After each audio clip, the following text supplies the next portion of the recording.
Hi friends, welcome to my channel. Andhra Pradesh ప్రభుత్వం RTC అధికారుల పదోన్నతుల విధానంలో కీలక మార్పులు అయితే చేసింది.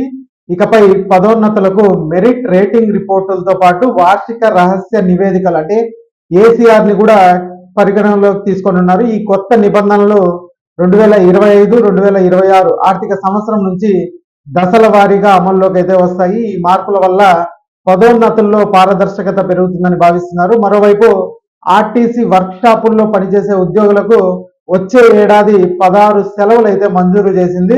విజయనగరం, విజయవాడ, నెల్లూరు, కడప జోనల్ వర్క్ షాపులు, స్టోరు, టైర్ రీట్రేడింగ్ షాపుల్లో పనిచేసే ఉద్యోగులకు ఈ సెలవులు అయితే వర్తిస్తాయండి.